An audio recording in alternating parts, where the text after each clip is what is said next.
Oke, Assalamualaikum warahmatullahi wabarakatuh. Sebelumnya saya ucapkan selamat kepada uh, adik-adik sekalian yang per hari ini tanggal 24 Januari 2021 telah mengirimkan tugasnya. Hari ini saya sudah periksa, saya sudah cek pertanyaan-pertanyaan dari adik-adik sekalian. Dari total di sini saya rekap 23 soal. Ada beberapa soal yang sama, ada juga meminta pendapat. Nah,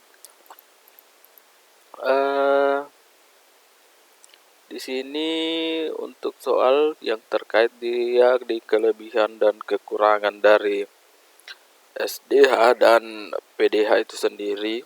Di sini saya lihat ada Ikma, Asila, Erni, Pira, Puan, Pute, sini Rani, Rizkiwani, sama Mutia. Jadi yang soalnya notabene sama, apa-apa saja kelebihan dan kekurangannya. Jadi kelebihan itu sudah menjadi keuntungan, kekurangan itu sudah menjadi kerugian, kelebihan itu juga sudah menjadi keunggulan. Untuk referensi di sini saya ambil referensi dari buku, dari artikel, dari jurnal serta video. Untuk videonya saya pelajari dari YouTube ya. Saya cari jawabannya karena ada beberapa pertanyaan dari teman-teman Anda saya belum tahu dan saya harus cari tahu. Saya sudah menemukan jawabannya.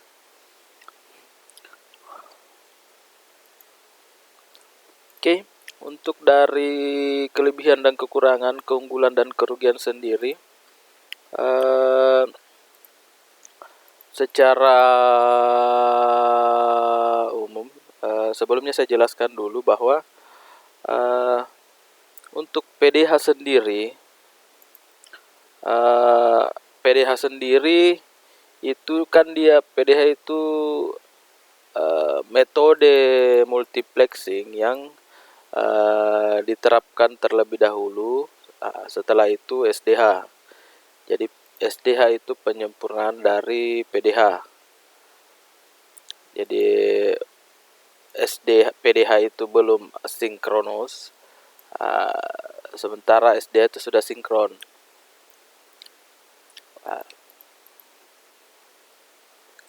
Jadi pertanyaan dari siapa tadi itu? Dari Jerry juga, kenapa harus menciptakan PDH kalau SDH sudah menggunakan kecepatan pengiriman yang besar? SDH itu pengembangan dari PDH. Jadi yang pertama kali diterapkan itu PDH. Setelah PDH itu dianggap kurang efektif lagi dalam kategori ini, penggunaan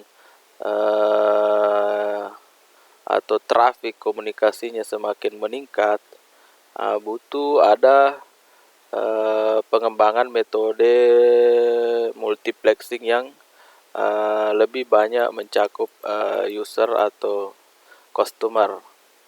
Maka dikembangkanlah SDH. Tapi SDH ini masih mengcover PDH.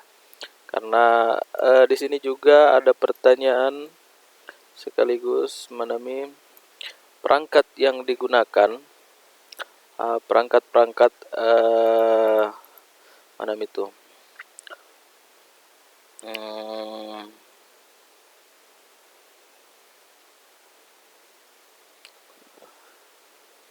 Di mana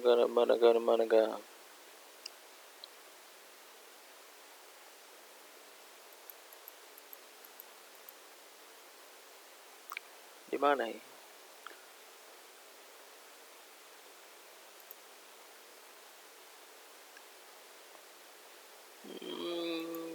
Nah, niken. Apakah PDH masih digunakan atau tidak? Iya, masih digunakan karena SDH itu, sinkronos itu juga masih bisa mengcover PDH.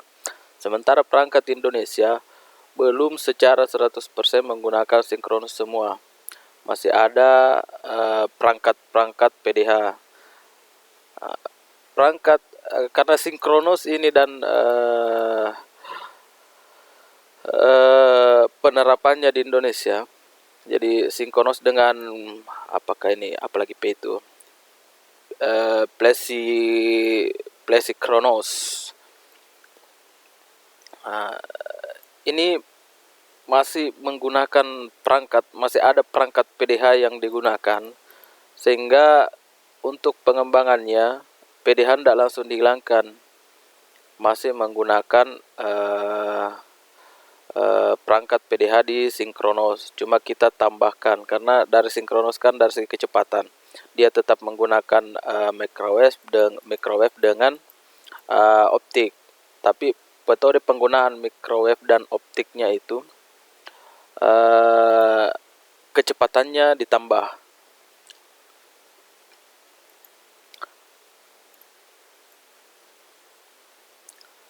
Ada juga pertanyaan dari siapa ya?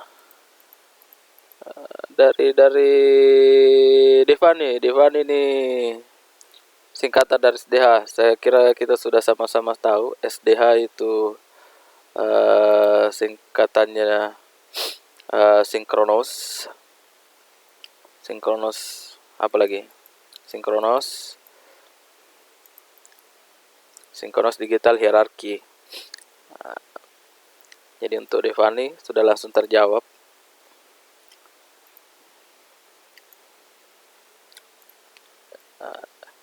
Jadi saya sambil menjelaskan sudah juga masuk perbedaan kelebihan dan kekurangannya ya. Nah, apalagi satu juga pertanyaan ini yang sulit. Siapakah yang pertama kali menciptakan SDH? Yose Ardianti. Yose Ardianti ini menanyakan siapakah yang pertama kali menciptakan SDH. Dari literatur yang saya cari, ini pencipta SDH ini saya rasa bukan perorangan, tapi dia tim. Tapi yang pertama kali mengembangkan banyak mengembangkan SDH dan PDH itu yang menemukan saya tidak tahu, hanya orang-orang yang mengembangkan yang saya tahu. Perangkat penerima yang mengembangkan itu ada beberapa perangkat, mulai dari vendor yang mengembangkan perangkat, karena ada perangkat sinkronos itu kan dia pengirim dan penerima. Jadi meskipun pengirimnya dia sinkronos tapi penerimanya perangkatnya tidak sinkron, itu tidak bisa berkomunikasi. Mulai dari vendor-vendor dulu itu Nokia, Siemens, Ericsson, Huawei sama NEC itu sudah mulai mengembangkan.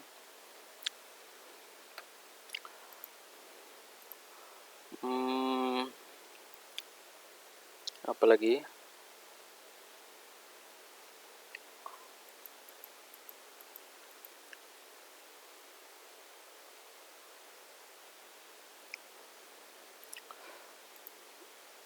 dari segi harga, otomatis di sini yang menjadi kekurangan dari SDH adalah harganya, karena dia memiliki perangkat yang kompleks. Jadi dia membutuhkan cost yang cukup besar.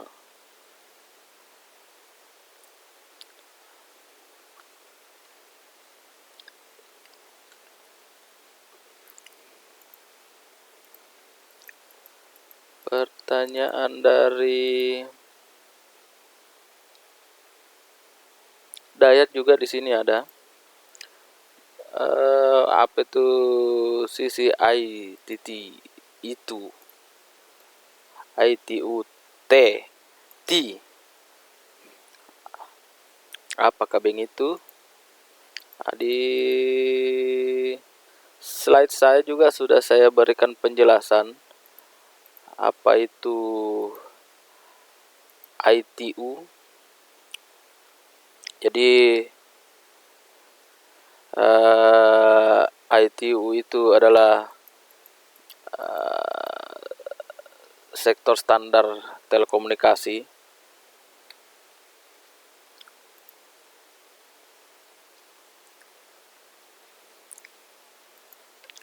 Jadi dalam sistem atau dunia telekomunikasi tidak serta-merta orang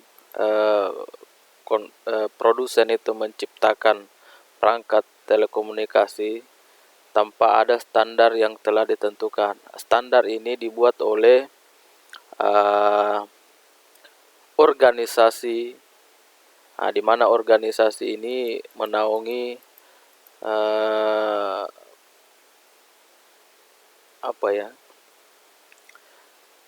dia mengatur standar-standar komunikasi yang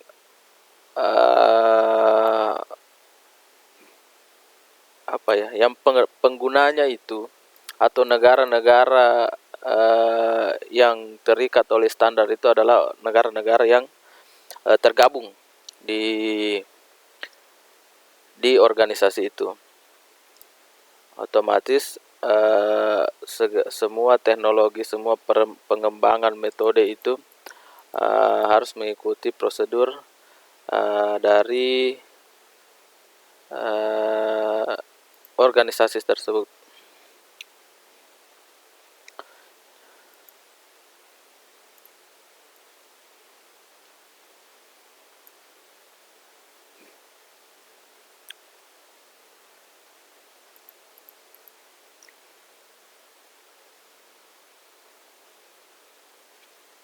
Apalagi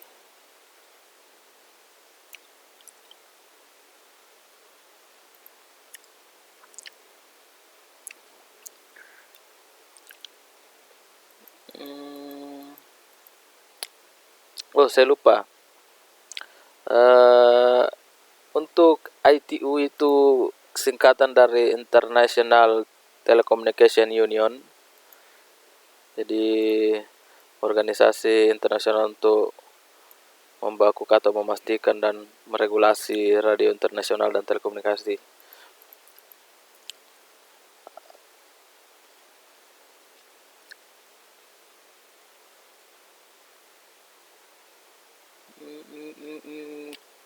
Satu lagi CCITT atau Komite Konsultatif Internasional Telegrafik dan Telepon.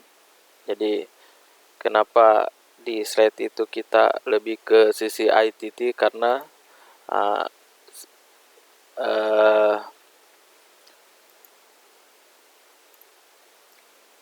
kita standarnya lebih ke arah sinkron. Kan multiplexing itu dia proses pengiriman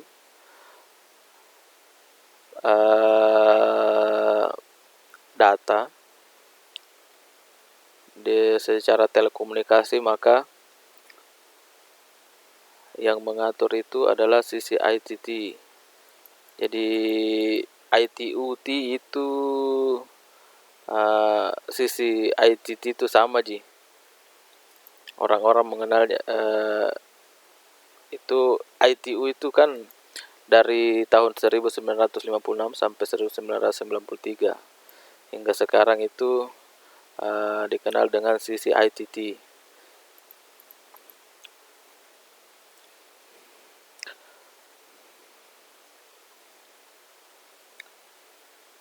Apa lagi ya terkait ITU? Di salah satu referensi juga menjelaskan bahwa anggota-anggota dari ITU atau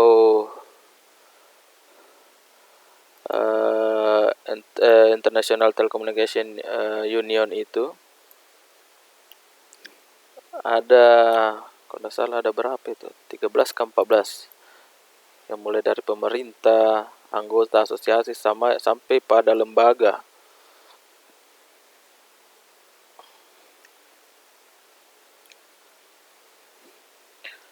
Apalagi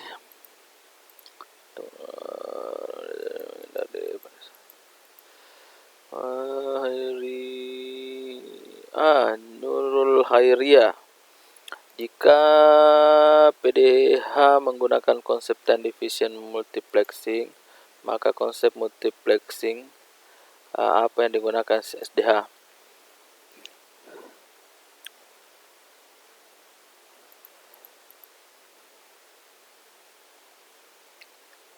Proses multiplexing mulai dari FDM, TDM, sampai code division multiple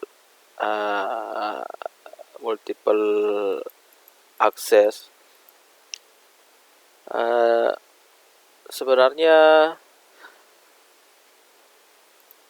apa ya? Bagaimana cara membahasakannya? Sebenarnya dia menggunakan metode multiplexing semua. Cuma metode di TDM itu, karena kita menggunakan satu frekuensi itu, misalnya 10 pengguna, tapi di satu frekuensi yang di mereka menggunakan satu frekuensi yang sama, cuma di waktu yang berbeda. Ini sejalan juga dengan pertanyaan siapa tadi itu, proses perkembangan di mana. Jadi siapa tadi pertanyaan itu? Jadi ada tadi pertanyaan, saya lupa dari siapa itu, dia menanyakan proses perkembangannya. Kenapa SDH muncul? Karena trafik telekomunikasi, penggunaan frekuensi ini semakin meningkat. Makanya FDMA, TDMA, sampai CDMA itu hadir.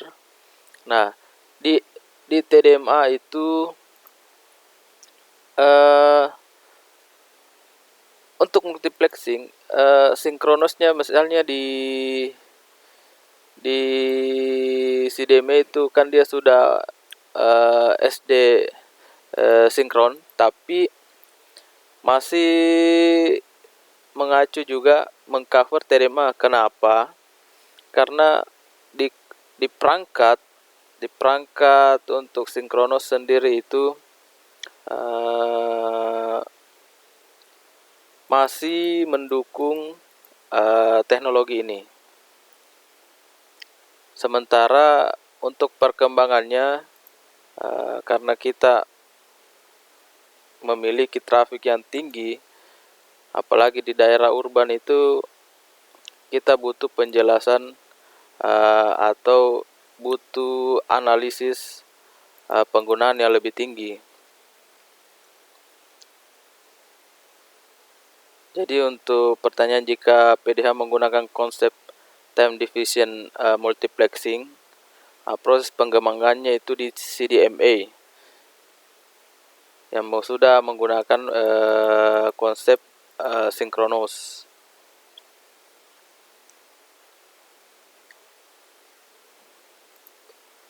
Apalagi ya, untuk proses pengembangannya saya rasa begitu. Kalau ada yang salah di penjelasan saya, tolong dibenarkan ya. Apalagi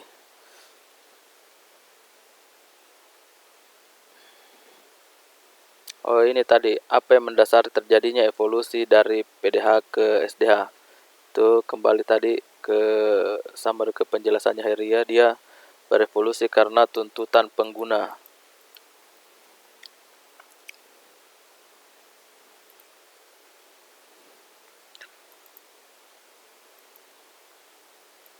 Nah, oh, saya lupa pertanyaan yang pertama atau pertanyaannya siapa ini? Adelia. Salah satu perangkat pilihan digunakan untuk perencanaan model infrastruktur telekomunikasi. Salah satu perangkat itu yang saya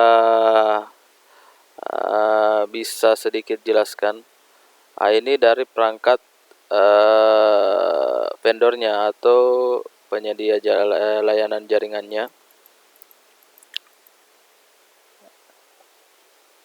atau perangkat device produsen, apakah apa istilahnya itu dia? Wait. Apa lagi itu?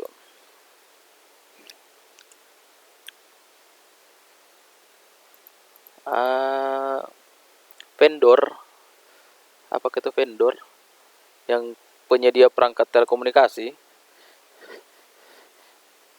Jadi ada yang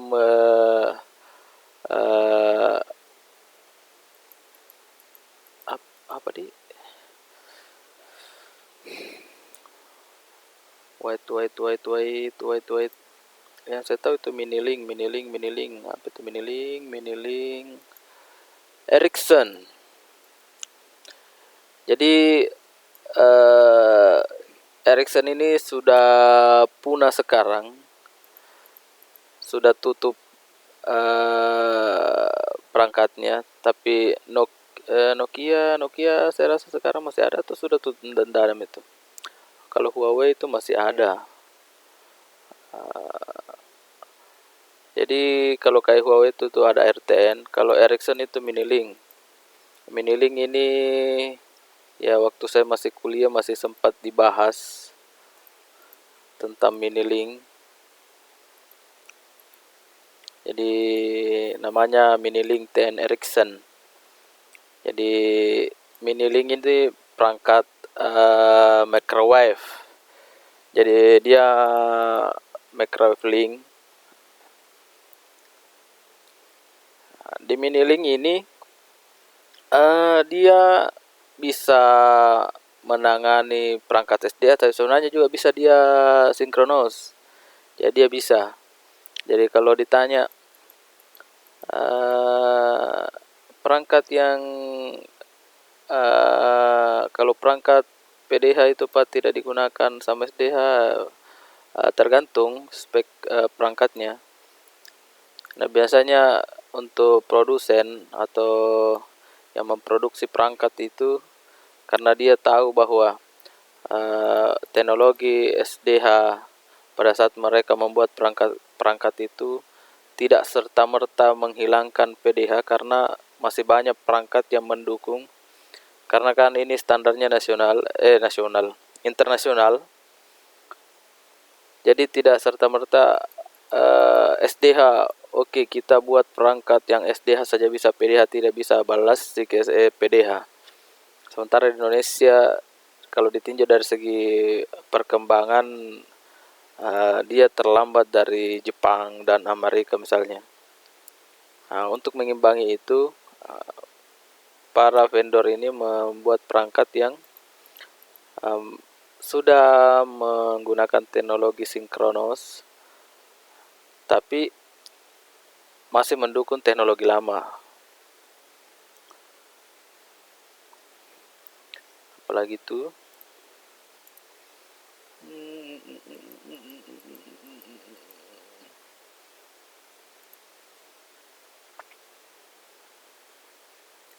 apalagi ya pertanyaannya.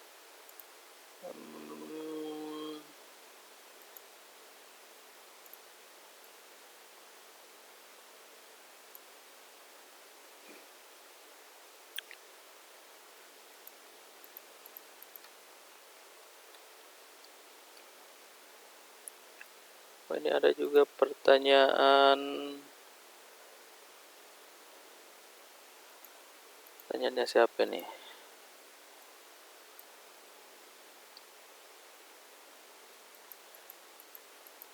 Siapa nih punya pertama multiplexing? Konsepnya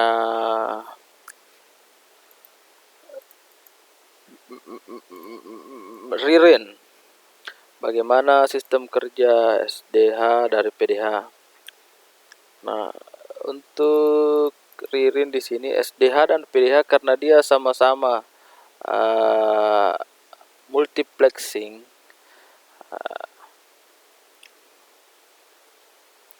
Jadi SDH ini sama-sama multiplexing.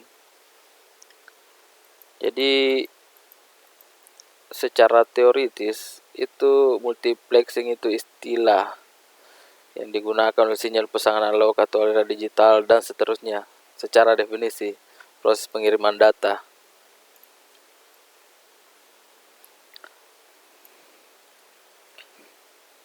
Tunggu saya cari definisi secara teorinya dulu.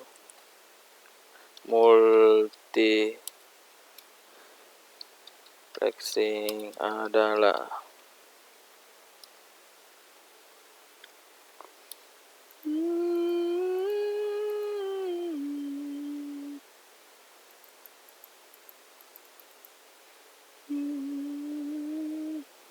jadi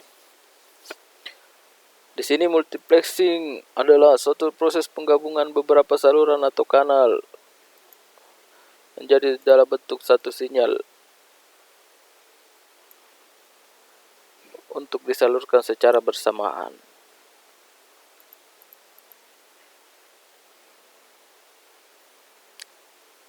Dari proses pengirimannya saja kita bisa memahami bahwa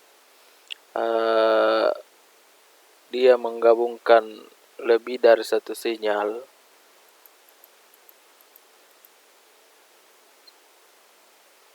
dan satu kali dikirimkan secara bersamaan. Cuma pengirimannya itu ada apalagi PDH, plesinkronus, ada sinkronus.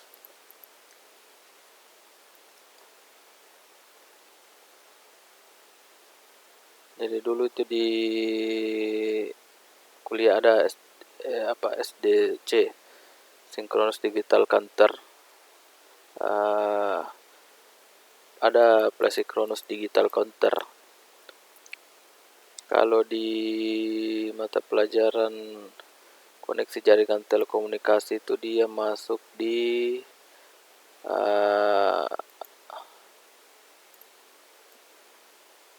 apalagi namanya itu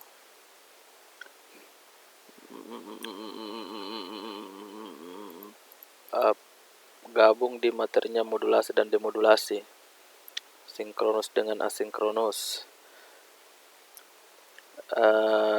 multiplexing sama demultiplexing. Jadi multiplexing itu secara umum dia menggabungkan lebih dari satu informasi, lebih dari satu saluran menjadi satu. Kalau demultiplexing dia membagi, dia menguraikan kembali apa yang sudah disatukan. Jadi ada yang menyatukan, ada yang memisahkan kembali.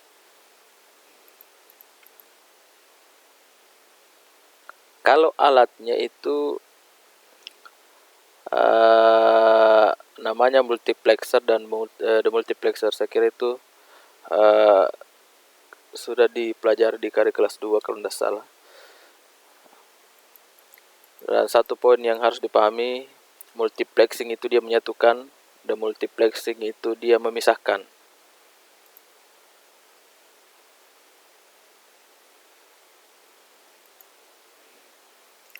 Sama seperti cinta.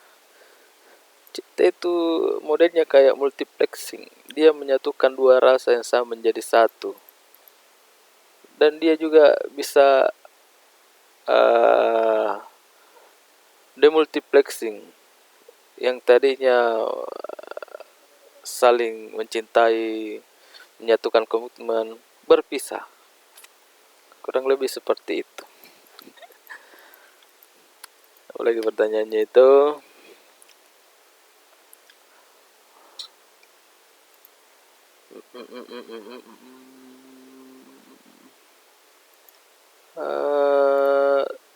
Saya rasa dari penjelasan tadi sudah membackup berbagai pertanyaan untuk per hari ini. Kalau ada pertanyaan lebih lanjut, nanti bisa, karena ini nanti saya mau buat dalam bentuk video. Saya rencana mau upload di YouTube. Bisa di komen atau japri, terserah.